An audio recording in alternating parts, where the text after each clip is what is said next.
Fermentlarni o'rganuvchi fan enzimologiya deb ataladi. Bu bo'lim fermentlarni ajratish, tozalash, molekulyar strukturasi, massasi, unga ta'sir qiluvchi fizik-kimyoviy reagentlarning amaliyotdagi faoliyatini o'rganadi.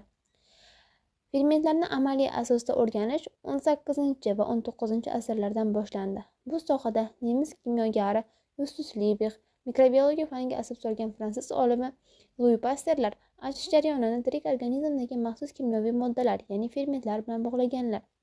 Amaliy enzimologiya fanining yutuqlari asosida hozirgi kunda 2000 dan ortiq fermentlar toza holda ajratib olingan.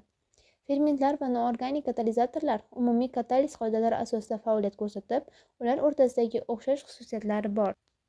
Energetik imkoniyati bor reaksiyalarni kataliz qiladilar. Fermentlarning bir necha xususiyatlari orqali noorganik katalizatorlardan farq qilishini aytib o'tishimiz mumkin. Har bir ferment faqat aniq bir reaksiyaning yoki moddaning hosil bo'lishi yoki parchalanishini katalizlaydi. Fermentlarning reaksiya faolligini boshqarish mumkin. Noorganik katalizatorlarda bu amaliyotni bajarish mumkin emas. Fermentlar termolabil bo'lib, kislota va ishqorlar ta'sirida tez faolligini yo'qotadi. Fermentlarning eng faol nuqtasi 40-50 gradus Selsiy atrofida bo'ladi. Fermentlarning faolligiga aktivator va ingibitorlar ta'sir qiladi. Fermentlarning reaksiyalari ularning ketma-ketligi muayyan vaqt va makonda genetik tizim orqali rejalashtirilgan bo'ladi. Oqsillarning molekulyar tuzilishi qanday bo'lsa, fermentlarning kimyoviy tarkibi ham xuddi shunday tuzilishga xosdir. Fermentlar aksariyat uchlamchi va to'rtlamchi strukturaga ega bo'lgan globulyar oqsillardir. Ular tarkibi bo'yicha ikki guruhga 1 va 2 komponentli, ya'ni oddiy va murakkab oqsillardan bo'lgan fermentlarga bo'linadi. Oddiy yoki bir komponentli fermentlar oqsildan iborat. 2 komponentli yoki murakkab fermentlar oqsil bilan bir qatorda oqsil bo'lmagan qismlardan iborat.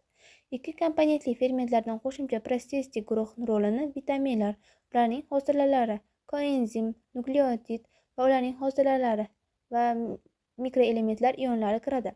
Fermentlardagi qo'shimcha qismlarni koferment deb ataladi. Oqsil qism aferment, feron ikkalasi birgalikda holoferment deyiladi. Murakkab fermentlardagi aferment va kofermentlar bir-biridan ajratilsa, ularning faolligi yo'qoladi.